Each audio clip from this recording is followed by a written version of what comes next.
La primera ponencia que tenemos esta tarde, la sesión de tarde, va a tratar de un elemento que es referente no solamente en la comarca de la Serranía, como les explicará el profesor José Luis Jiménez, es un referente de la arquitectura hidráulica romana al mínimo a nivel español, mínimo, supongo que también a nivel europeo.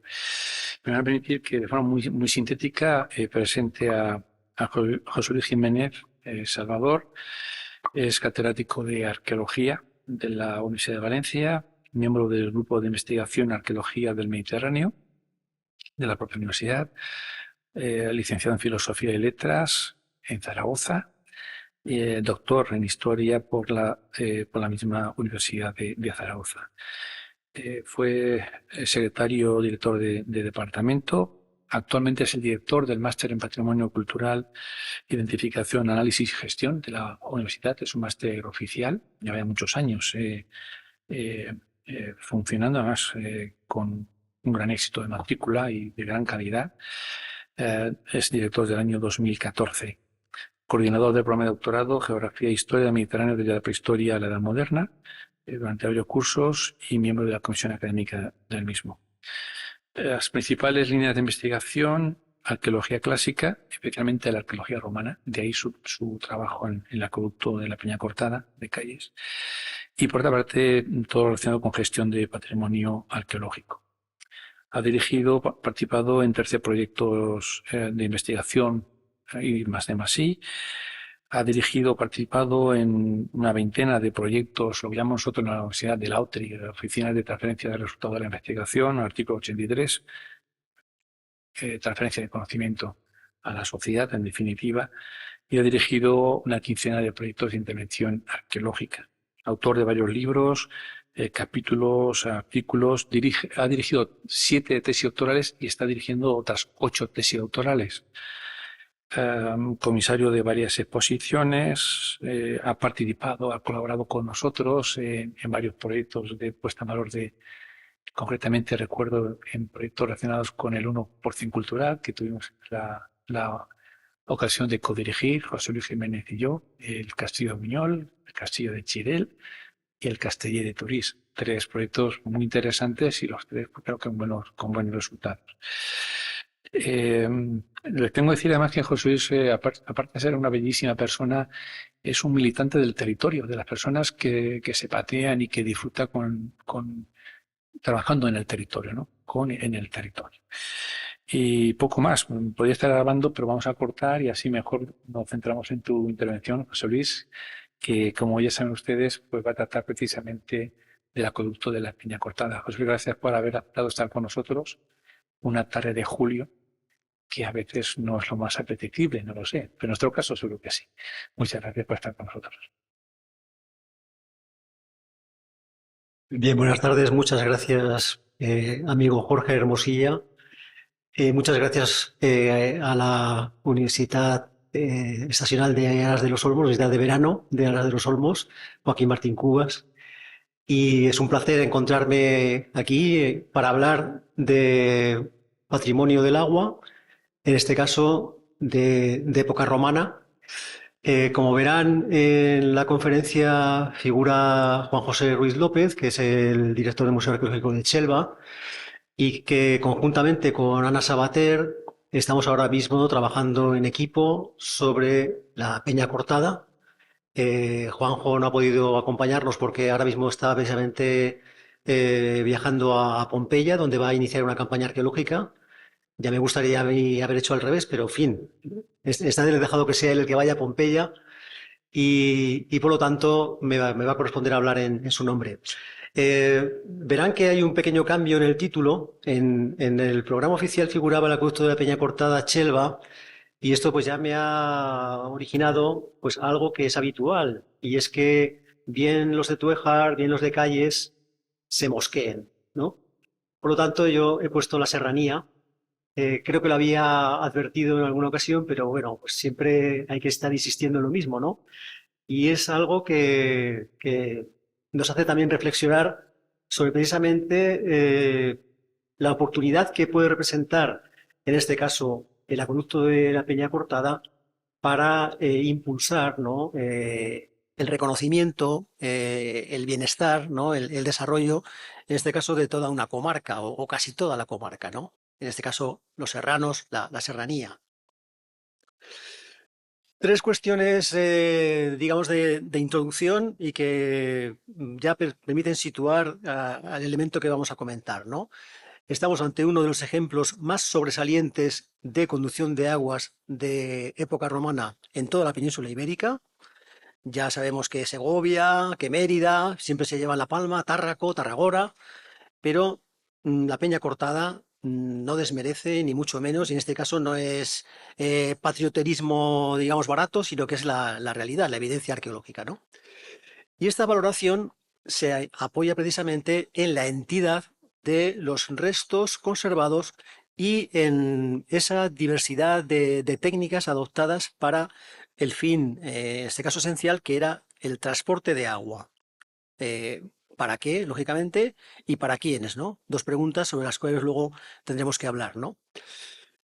Y un elemento, en este caso ya patrimonial, y es que este acueducto pues reúne las condiciones para erigirse, esperemos que de una vez por todas, ¿no? En, si no el símbolo, sí que al menos uno de los elementos más representativos del patrimonio cultural de la serranía. A ver si lo conseguimos antes de que me jubile. Me queda ya poco, pero bueno, vamos, no perdamos la esperanza.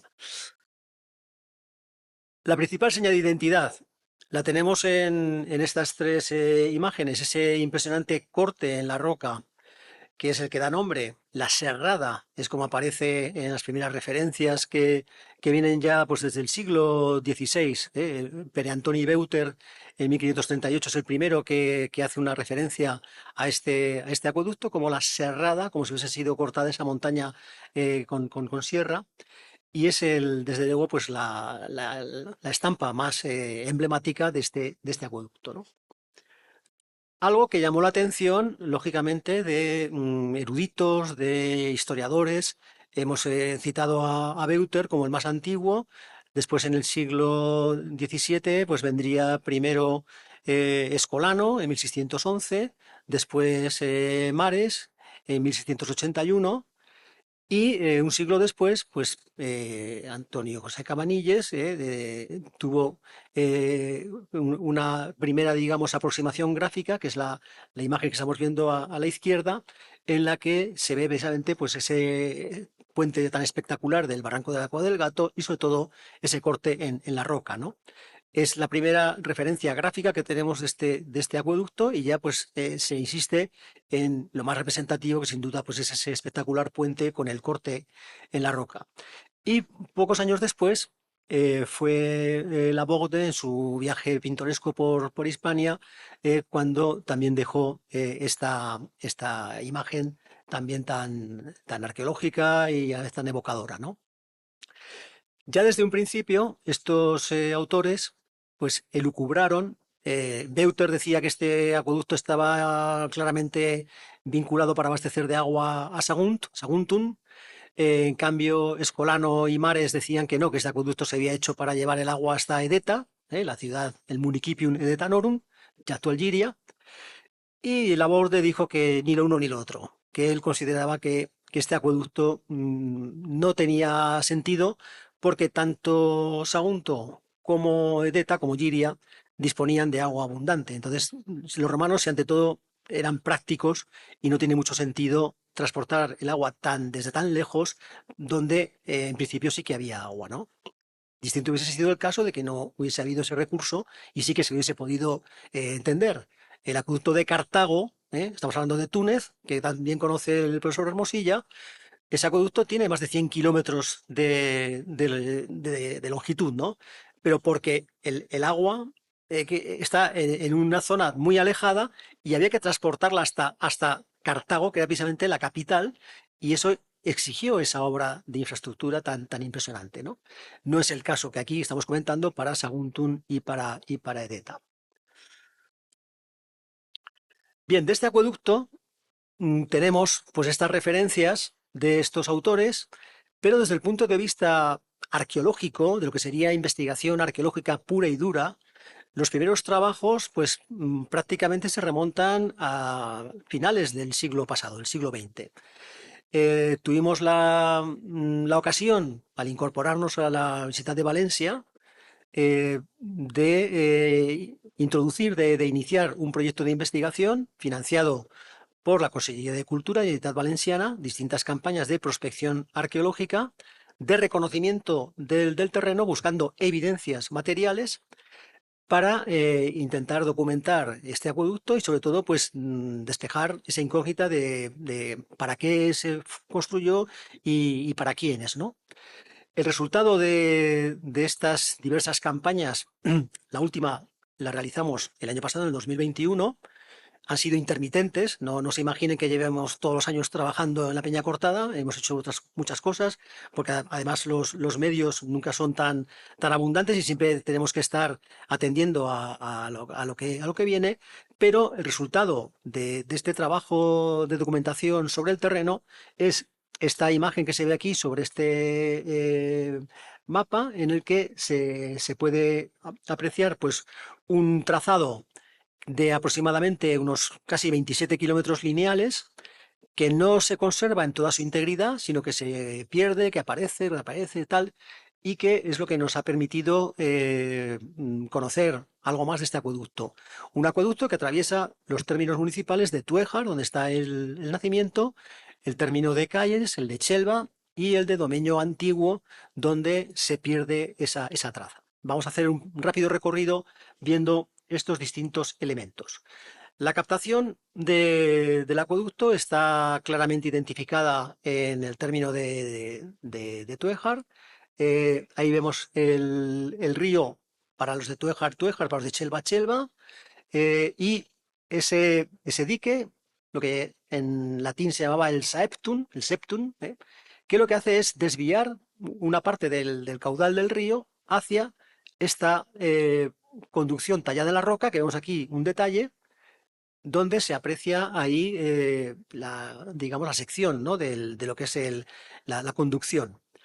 Bien, este primer tramo del acueducto se ha fosilizado, o se ha perpetuado, mejor dicho, en la acequia mayor de Chelva, que es la heredera directa del acueducto romano. Y en el tramo comprendido entre Tuéjar y entre Chelva, pues lo que es el trazado de la acequia mayor de Chelva, pues aprovecha prácticamente al 90 y muchos por ciento lo que es el trazado del acueducto romano.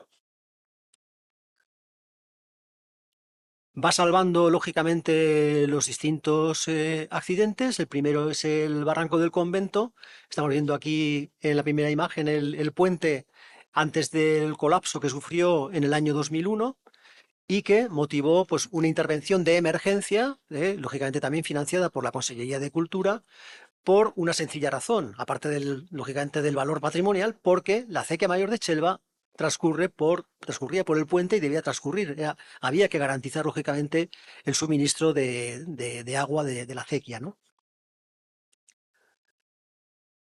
El acueducto entra en el municipio de Chelva, lo que es la llamada Fuente de la Gitana. Estamos viendo aquí un resto de uno de los puentes que ha sufrido, lógicamente, muchas reformas y prácticamente romano no tiene nada, pero sí que queda ahí la ubicación. Y sí que fue muy interesante documentar una de las canteras de abastecimiento para los puentes que ahora veremos, para extraer bloques escuadrados, los llamados sillares, que forman esa técnica del opus quadratum, y que se encuentra ya en las afueras de Chelva y muy cerca de lo que es la Torrecilla.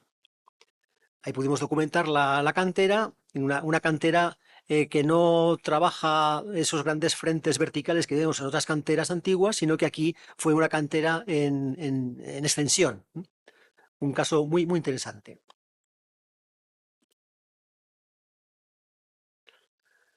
Bien, el trazado lo vamos siguiendo. Aquí tenemos el tramo que habíamos dejado y vemos, por ejemplo, en este punto concreto y en estos otros dos, lo que se ve aquí en la imagen es un tramo que pudimos limpiar, eso estaba totalmente cubierto por maleza, por vegetación, derrumbes y demás, y pudimos encontrar la sección de la conducción, que ya se dirige hacia lo que es la Rambla de Alcotas. Aquí lo que encontramos es el primer gran puente que salvaba esta rambla. Es un puente que hoy en día lo que se conserva es un arco completo y el arranque entre dos machones de otro de los arcos, pero sabemos primero por Escolano en 1611 y luego por Mares en 1681 que este puente constaba de 6 arcos. Era un puente sobre 6 arcos, era por lo tanto un señor puente acueducto. Y sabemos por Cabanilles que en 1795 lo que se conservaba del puente es lo que estamos viendo hoy en día. Quiere decirse que desde finales del siglo XVIII el puente había sufrido una importante destrucción que tenemos que situar claramente entre 1681 Mares y 1795 Cabanilles. Ahí en ese prácticamente siglo tuvo que ocurrir algo. Nos imaginamos que una gran avenida, ¿no? Estos regímenes así tan bestiales, ¿no? De a veces de torrenteras y demás, que debió seguramente provocar el colapso de una parte importante del puente.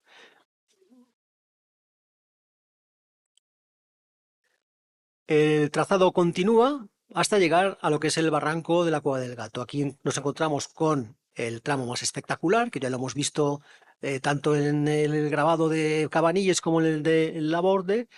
Se conserva el puente de 3 arcos pues en un magnífico estado, únicamente ha perdido parte de lo que serían las paredes, ¿no? del canal, de la conducción. Es un puente que tiene 36 metros de longitud, 36, por una altura máxima rasante de 18 metros, aproximadamente un edificio de 6 plantas, con lo cual la caída es desde luego mortal, ¿no? Y es un tramo que hoy en día se utiliza como senda porque una parte del acueducto pues está siendo utilizada como una senda de senderismo, diríamos, ¿no? Pero no perdemos de vista que estamos hablando de una conducción de agua, que esto en principio los romanos no lo hicieron para circular personas, sino para que circulase el agua, ¿no? Otra cosa es el uso que le damos al patrimonio. Es un puente espectacular. Nos hacemos una idea de cómo sería el puente de Alcotas por esta imagen precisamente, estos grandes bloques que son los que seguramente se utilizaron procedentes de ese gran corte vertical en la roca que se ve a continuación, que es el tramo que hemos visto antes desde el otro lado, ¿no? Y que es el que se erige en un elemento, desde luego, singularísimo del paisaje, ¿no? El ver esto, desde luego, es algo único en todo el Imperio Romano. Veremos algún ejemplo parecido, pero con esta espectacularidad no hay ningún otro ejemplo en todo el vasto Imperio Romano. A partir de ese punto, el acueducto va llevando, observen toda la cantidad de puntos aquí registrados, que son distintos elementos que han sido documentados y que van alternando pues una conducción tallada en la roca a cielo descubierto o bien en galería cubierta, con algunos respiraderos, como sabemos que tenían estos acueductos romanos, que servían tanto para la aireación como también para la eliminación del material que había que liberar, porque esto es un trabajo, lógicamente, de cantería, de picapedrero, con pico, con mano de obra servil, la esclavitud en Roma estaba muy presente y demás, ¿no? Y esto pues implica pues una gran cantidad de mano de obra, ¿no? Se van sucediendo tramos y cuando nos encontramos con un barranco, pues se salva mediante un puente. Es una solución muy habitual. Los romanos para esto conocían la libratio, que era el cálculo de la pendiente, con sus instrumentos de topografía antiguos que ya existían. Los teodolitos actuales tenían su antecedente en época romana y con esto podían calcular la pendiente y como había que mantener una pendiente equilibrada, porque si era muy fuerte podía romper las paredes de la conducción y si se estancaba el agua pues no circulaba, pues entonces llevaban esa práctica. Eso les obligaba a hacer recorridos mucho más largos y cuando había un elemento que salvar se hacía mediante un puente, que es el que estamos viendo aquí, por ejemplo, en la Torre de Castro. Otros puentes, pues el barranco, por ejemplo, de la Cabra, ya en el término, estamos ya en término de calles, pues son puentes que en muchos casos han perdido el arco, pero quedan los machones, que, con lo cual, y queda sobre todo, pues como se puede ver aquí, la sección de la conducción de agua. Estamos hablando de 1,20 aproximadamente de anchura, que eso equivale a unos 4 pies. El pie romano era en torno a 30 centímetros, 1,20 son 4 pies romanos, que era una medida bastante estándar. Otro de los puentes, el del Barranco del Zurdo. Siempre vemos estas grandes fábricas con sillares, sillarejo, dependiendo de las técnicas, pero siempre con una uniformidad en cuanto al planteamiento, ¿no? El Barranco del Tío Roque, tenemos otro puente, siempre se ve que hay distintos grados de conservación, pero lo importante es que quedan las huellas que nos permiten ir documentando estos elementos tan importantes. El llamado Puente del Arenal o el de la Olivera del Arquillo. Este nombre es tan sugerente porque hay una olivera al lado y se le ha bautizado con este término. Este puente tiene lógicamente más profundidad, pero únicamente se conserva esta parte ahora mismo así despejada. Y nos vamos ya aproximando en el término de dominio antiguo a los últimos restos documentados. Aquí se ven algunos de estos inicios de galería cubierta totalmente colmatados. Aquí se ve una sección, como se ve toda la colmatación. Ventanales, como veíamos en la zona de la Cueva del Gato y demás, ¿no? El cajero aquí perfectamente, ahí se ve cómo la vegetación ha crecido, ha desarrollado como si fuese un gran macetero y es lo que a veces oculta la propia conducción. Y llegamos al último punto, que está en el llamado término de los cerrados o los cercados, depende a veces de los mapas, la toponimia que figura, y es el último tramo documentado fehacientemente de esta conducción. A partir de este punto se pierde toda la traza, eh, teniendo en cuenta que lo que viene a continuación es el barranco de la Salada y el barranco del Lopo, que son dos accidentes muy importantes, con además graves corrimientos de tierra y demás que podrían haber sepultado la traza del acueducto por muchos metros y demás, pero como conocemos qué pendiente iba llevando el acueducto, pues hemos intentado documentar, lógicamente, en el terreno, en Losa del Obispo, por ejemplo, por dónde iría el acueducto a la cota que tendría que ir. Y en ese punto concreto, en esa zona, no hay la más mínima evidencia. Por lo tanto, desde el punto de vista de la evidencia arqueológica, este acueducto acaba aquí. No sabemos si era su final, si es que no llegó a terminarse, no, eso queda todavía ahí en la incógnita. Las últimas intervenciones que se han realizado ya en los últimos tiempos, la más destacada fue la del año 2014, un proyecto de escuela-taller dirigido en este caso por Juan José Ruiz López, que fue además promovido por el Ayuntamiento de Calles, la Mancomunidad de Serranía, y que fue una magnífica oportunidad para recuperar una parte, diríamos, adicional de este acueducto, porque lo que hemos estado haciendo en los últimos años es intentar completar esa traza con objeto sobre todo de ponerlo en valor para facilitar ese recorrido que es tan agradable, tan peligroso en algunos tramos y por lo tanto hay que tomar precauciones, pero sobre todo es un elemento inmejorable de aproximación a un patrimonio que está ahí vivo y que debería estarlo más todavía, ¿no? En estas zonas se intervino, están aquí marcadas primero se hizo una limpieza de lo que era la traza que había este es el puente de la Cueva del Gato, el tramo que hemos visto ahí a cielo cubierto y descubierto, y la zona en rojo, una zona en azul, quedaba ahí una zona intermedia, y luego la zona en amarillo fueron 3 sectores en los que se trabajó Ahí estamos viendo aquí el puente de la Cueva del Gato, el trazado que se limpió, los trabajos de limpieza, estamos viendo, y esta es la parte que se ha incorporado. Con el dron se puede hoy en día pues, obtener una imagen magnífica y observen pues, la sección, ¿no? Con estos alzados tan espectaculares, trabajo tallado en la roca, en este caso a cielo descubierto, en lo que es la llamada senda del Umbel. Y en algunos tramos en concreto, cuando falla el terreno natural, se tiene que recurrir a la fábrica. Fábrica, en este caso, de sillarejo, el Opus Vitatum. Aquí vemos el muro que se pudo documentar en este sector, el estado de conservación cuando se limpió y la fase que hemos realizado ya de consolidación para evitar que, lógicamente, este elemento pues, se pueda desmoronar y se pueda perder, ¿no? Se está haciendo un trabajo a la vez de consolidación para preservarlo, ¿no? Tramos muy espectaculares tomados con dron para ver, lógicamente, ese recorrido que hoy en día puede completarse. Estamos en la zona del mirador.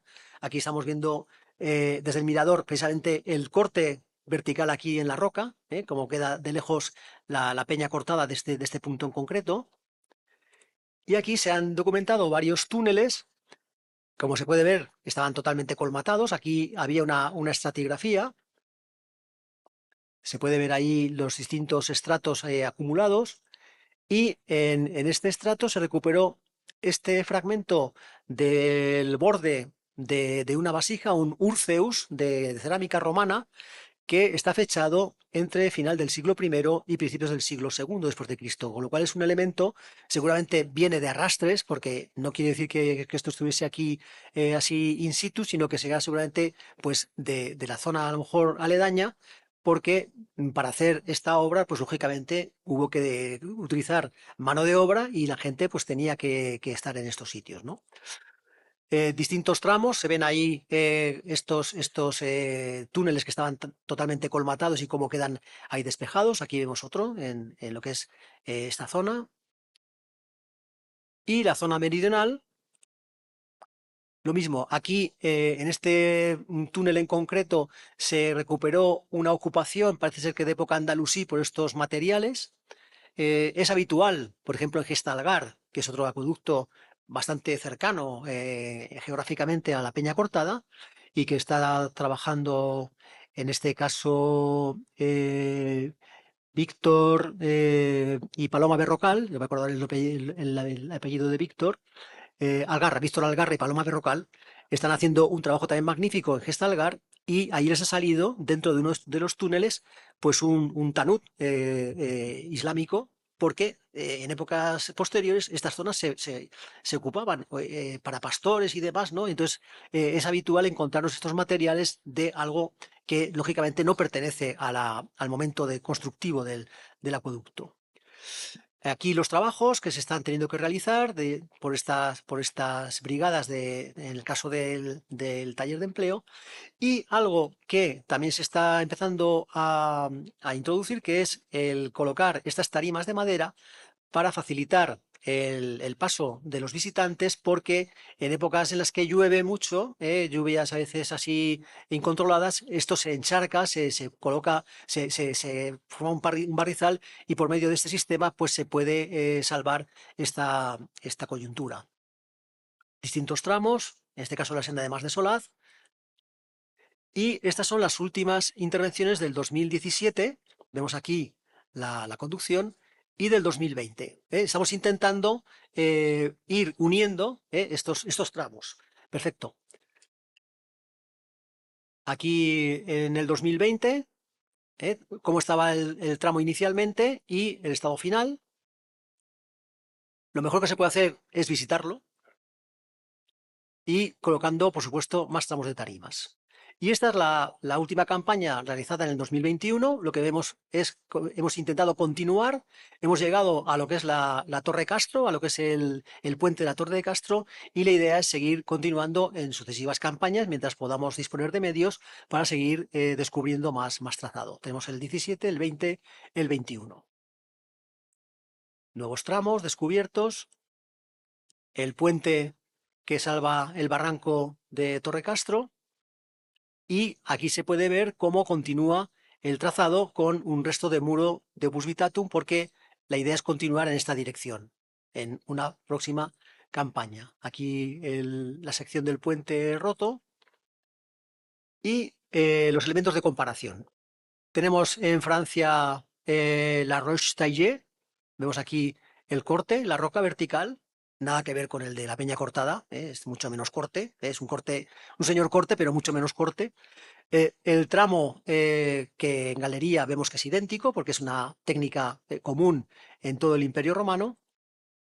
Y este otro paralelo que está en la actual Turquía, en lo que es Asia Menor, lo que era la provincia de Asia en época romana, y que viene de este punto concreto para suministrar de agua a la ciudad de Side, que es una ciudad fantástica, situada aquí en plena playa, es un sitio magnífico para hacer sol y playa y también arqueología. Y aquí lo que vemos es también este corte en la roca, muy parecido al de la Peña Cortada, porque estamos hablando de una técnica similar. El tramo de la Peña Cortada, el tramo del acueducto de Side, vemos que es el mismo lenguaje desde el punto de vista de la técnica. Incluso la casualidad ha hecho que se conserve un puente de este acueducto con estos tres pilares y dos arcos, que es muy parecido al de Chelva, al de Calles, ya en el término de Calles, ¿no? De Alcotas, la rama de Alcotas. Hay una obra que también se puede considerar hermana y próxima, más próxima que el de Turquía o el de Francia, que es el de Albarracín, Gea y Cella, que vemos aquí el trazado. Tiene elementos, desde luego, idénticos, el tipo de talla, galería cubierta, lo que son los cuniculi, los ventanales, el de Gella, el de Cea, y aquí tenemos el de, el de la Peña Cortada. Estos sistemas que vemos aquí en el acueducto de Albarracín Gea Cella, la diferencia es que este acueducto no tiene puentes, no se ha documentado ningún puente, cosa que sí que tiene la Peña Cortada, es más completo. Y acabamos con esta reflexión, ¿no? ¿Semejante obra para qué? ¿Para quiénes? Esta obra tan espectacular, ¿no? ¿Cómo es posible que esto se haya podido construir y que no haya tenido un destino, ¿no? Sagunto. Hemos dicho que Sagunto no, porque Sagunto tiene su acueducto. Estamos viendo aquí el tramo del barrio del Clot. Sabemos ya, incluso el propio Escolano, en el siglo XVII, dice que los saguntinos traían el agua del Palancia, y ya tenía razón, y se ha confirmado desde el punto de vista arqueológico.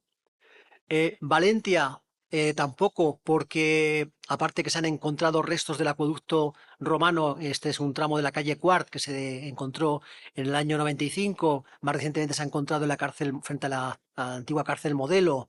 Sabemos que Valentia romana se abastecía de agua de las inmediaciones de los llanos de Cuart, entonces hay ahí una serie de infraestructuras, muchas de ellas que son de regadío, que han sido además documentadas bastante bien por Ignacio Hortelano, y por lo tanto no tiene sentido traerse el agua desde tan lejos cuando en Valencia había agua más cerca. Y en Edeta sucede lo mismo, tenemos el Pueblo de San Vicente, tenemos que además en este paraje tan espectacular, tan natural, pues en época romana había un templo de las ninfas que lo documentó Laborde en 1811, que hay una inscripción que lo menciona, Templum Nympharum, con lo cual eh, Edeta no necesitaba traerse el agua desde Chelva, desde Calles, desde Tuéjar, porque tenía su agua, tenía sus termas, por cierto, financiadas por Marco Cornelio Nigrino, que es el personaje más influyente de época romana, de final del siglo I, principio del segundo, que le disputa el trono nada menos que al emperador Trajano, y que es una persona de un gran poder político y económico, y posiblemente todos estos territorios que estamos aquí comentando fuesen su propiedad, y todas estas infraestructuras, y no sería extraño que esta obra hubiese sido financiada por este Evergeta, digamos, ¿no? El problema es que nos falta la documentación fundamental, que es la epigrafía. Por lo tanto, seguimos con ese interrogante, vamos a seguir trabajando. esperando que la fortuna nos depare algún epígrafe que nos dé alguna pista, pero desde luego de lo que no cabe la menor duda es que este acueducto representa un elemento que está a la altura del acueducto de Segovia, de los acueductos de Roma. Esta imagen que vemos aquí tan espectacular del Aqua Claudia y del Anio Novus, porque los romanos fueron tan prácticos que aprovecharon una primera infraestructura para colocar un segundo acueducto por arriba, o sea, eran dos conducciones. Estamos ante un tipo de obra que se realizaba a demanda. El ejemplo más evidente está en la propia Roma, que llegó a contar con 11 acueductos que trabajaron a la misma vez. El primero se construye en el año 273 a.C. y el último a principios del siglo III después de Cristo. Quiere decir que son casi 600 años de una experiencia de ingeniería hidráulica que se fue aumentando a medida que las necesidades de la ciudad lo fue requiriendo, y los 11 acueductos llegaron a funcionar a la vez. Ejemplos espectaculares como el de Segovia, como el de Tarragona, como el de Mérida, pero por eso la Peña Cortada debe ocupar el lugar que merece en este escalafón. Y como no siempre llueve a gusto de todos, pues dejamos esta imagen que a veces tiene mucho más sentido de lo que parece, aparte de ser una magnífica viñeta de Asterix y de Obelix, nos hace una reflexión sobre cómo impactaban estas obras en el paisaje, en este caso romano antiguo, y aquí, a fin de cuentas, estamos hablando de impacto en el paisaje, ¿no? Con esto, pues concluyo para no extenderme más en el tiempo y les agradezco su atención. Muchísimas gracias.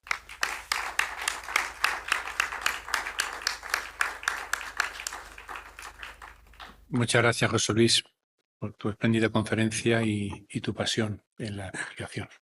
A diferencia de esta mañana, vamos a abrir algún turno de preguntas si hay alguna cuestión. Si no, pasaremos al siguiente ponente. ¿Alguna pregunta? ¿Sí? Bueno, se me oirá. Un minuto. Le facilitan el micrófono. Gracias.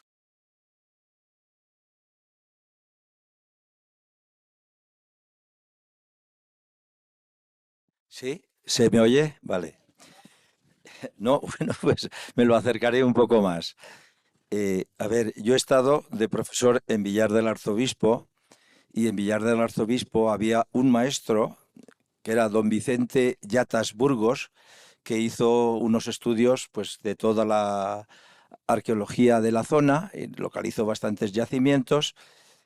Y bueno, pues según don Vicente Yatas Burgos, mantenía la tesis de que había un par de ciudades que él las podía situar, si no localizar exactamente, pero que pensaba que andaban por allí, en la zona precisamente del llano que hay de Losa a Villar, donde más, digamos, posibilidades había era en el poblado que le llaman de la Seña, que es donde están los corrales de la Torre en dirección, y allí han encontrado pues un montón de lápidas que están colocadas en el Palacio Arzobispal, que yo di clases allí porque se hundió el tejado de la escuela y nos llevaron al palacio a dar clases, y todos los días pasaba por las lápidas romanas que habían allí. Se supone que eran pues de algún tipo de sepulturas o algo parecido, pero le vi bastante lógica,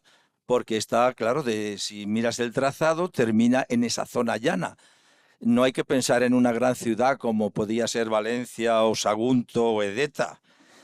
Podían ser ciudades de segundo rango con una cierta capacidad económica como para poder necesitar agua, y no para regadío, bueno, o también para los regadíos, sino para abastecer a esa pequeña ciudad que, digamos, eso, de segundo o tercer rango, que probablemente no esté localizada, pero a lo mejor, no lo sé, investigando en dónde desemboca ese acueducto, pues probablemente no muy lejos puede que hayan los restos de alguna ciudad que no sé si están trabajando en ese sentido, para, o bien a través de los distintos yacimientos que hay que están sin excavar, alguno de ellos puede deparar la sorpresa de convertirse en una ciudad, yo qué sé, romana del siglo I o II, que parece ser que es donde se puede datar este acueducto.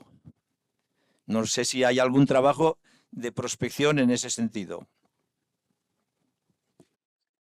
Muy interesante la intervención, que además coincido y comparto porque es la hipótesis más verosímil. Eh, lo de la seña es desde luego un elemento importante. No tiene la entidad de una ciudad romana, porque para tener una entidad de ciudad necesitaría una serie de elementos que no están ahí todavía, pero puede porque no se hayan descubierto. No quiere decir que no, aquí no podemos descartar nada. En arqueología trabajamos con evidencias y si no con hipótesis. Y las hipótesis se tienen que confirmar con evidencias o se tienen que rebatir con esas mismas evidencias. El tipo de inscripciones que recogió el padre Yatas y que además son muy interesantes y que es el gran impulsor de esa idea, son sobre todo de carácter funerarias. Eh, las villas romanas tenían sus necrópolis. Lo que sucede es que en muchos casos no se han conservado esas inscripciones, aunque si vamos rastreando distintas villas, vemos que sí hay un número respetable de inscripciones funerarias. En Requena, en Lénova, en la Villa Lloyursa, en fin, que hay una serie ahí de villas romanas, me refiero de entidad, con monumentos funerarios de entidad y con inscripciones romanas. Eh, que surja una ciudad es posible. Tengamos en cuenta que Plinio el Viejo hace un listado hacia el año 75 aproximadamente después de Cristo de ciudades que hay en Hispania y él contabiliza 399 ciudades conocidas en ese momento. De esas 399 ciudades, arqueológicamente conocemos pues prácticamente un tercio. Quiere decir que 2 tercios están todavía por descubrirse. Eh, no hay que descartar una ciudad, pero para eso hace falta, lógicamente, investigar. ¿Cómo se está investigando ahora mismo? ¿Cómo estamos investigando? Pues estamos realizando estudios de arqueología no destructiva, es decir, prospección superficial, con medios también de teledetección, con dron, por ejemplo, porque de lo que se trata ahora es de documentar ocupación. ¿Cómo vemos la ocupación? Con evidencias. Por ejemplo, acumulación de material cerámico en superficie. Si hay mucha acumulación, nos está indicando que hay una presencia importante. Si es dispersa, quiere decir que eso es menor. Con esos indicios estamos elaborando ahora mismo un mapa de lo que sería el poblamiento tanto de época ibérica como romana, ibero-romana, en todo este entorno de la serranía y de la zona del Villar. Es un trabajo que requiere tiempo y que dará resultados pues en función de circunstancias que a veces son imprevisibles. Pero es ahora mismo la línea que estamos desarrollando. Intentar documentar para tener una especie de cartografía, ¿no? Real de los distintos asentamientos con sus distintas categorías, porque está claro que en época romana había ciudades de primera, ciudades de segunda y ciudades de tercera, como sucede hoy en día, ¿no? Y de hecho, pues se hizo un congreso hace unos meses en Alicante sobre precisamente las ciudades pequeñas, porque una gran parte de esas 400 ciudades que cita Plinio en el siglo I eran ciudades de muy pequeño tamaño y por lo tanto muy difíciles a veces de rastrear y de localizar. Con lo cual, yo me sigo quedando con la hipótesis de Yatas. Y un detalle también importante, el tipo de fábrica de este acueducto, con tanto canal a cielo descubierto, desde luego invalida una función de agua para suministro urbano, porque los acueductos que eran para consumo, diríamos, urbano, iban cubiertos. Vitruvio lo dice, tienen que ir cubiertos para evitar que se contamine el agua. Cuando tenemos estos canales que llamaban los antiguos latinos corrugi, corrugus en singular, eran para la minería. Vemos el caso del Bierzo, la zona del Bierzo, esos grandes canales para hacer la ruina Montium, que era acumular mucha agua en una cima y precipitarla de manera bestial por unos canales para que así aflorase el oro, sobre todo que había en la zona de las médulas, esa ruina Montium, y esto sería, en este caso, un ejemplo, pero trasladado al regadío. El regadío romano está siendo uno de los elementos que va a dar nuevas pistas. Se ha descubierto hace unos años un fragmento de bronce de la zona de las 5 villas en torno a Egea, a Sádaba, que es una regulación de canales de riego de época romana entre los distintos municipios. Por lo tanto, no perdamos de vista que el regadío podía ser la clave que explicaría la razón de ser de este acueducto desde Tuéjar hasta los Llanos del Villar.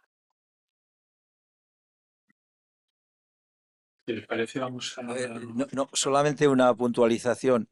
Muy próximo al poblado de La Seña hay una serie de, llamémosle acequias, a 3 o 4 metros de profundidad, que yo no les encontré explicación. ¿Por qué? Porque no sirven para regar, están muy bajo de la tierra y se perciben como si fueran canales y eso. No sé si a lo mejor mirando o estudiando o estarían dentro de las cotas de nivel que descendentemente podría llevar aquello, pero yo desde luego no le he encontrado explicación a esas acequias. Estarán a lo mejor a menos de 1 kilómetro de allá, no sé si las conocerán. Yo personalmente no las conozco, pero estamos sobre la pista. Quiero decir que estamos completando documentación antigua con nueva documentación. Seguramente Juanjo Ruiz sí que las conocerá, porque él patea mucho más la zona que yo. Tiene más la suerte de estar más cerca del campo que yo, que estoy agarrado a una mesa en un departamento de universidad. Si les parece, vamos a Sí, pasar al siguiente ponente. si me permites, Jorge, son dos curiosidades menores. Una creo que ya me la has respondido con tu intervención ahora a la pregunta de Paco, y es que te iba a preguntar si se habían descubierto restos de tubería, ¿no? Entiendo que si los romanos empleaban tubería era para el agua de consumo humano y por tanto el acueducto de Peña Cortada es únicamente a cielo abierto y no al lugar.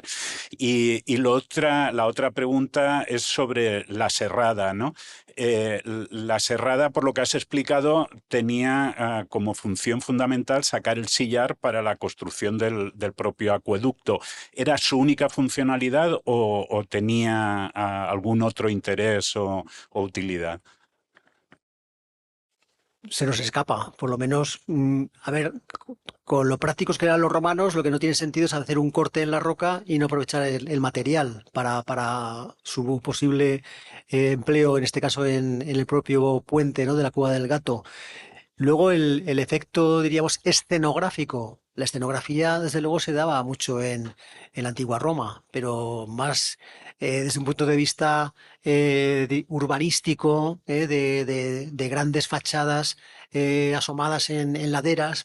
Pensemos, por ejemplo, en Tivoli, en Praeneste, en Italia, ¿no? Estos conjuntos así en montaña. El propio Saguntum es un ejemplo de gran escenografía.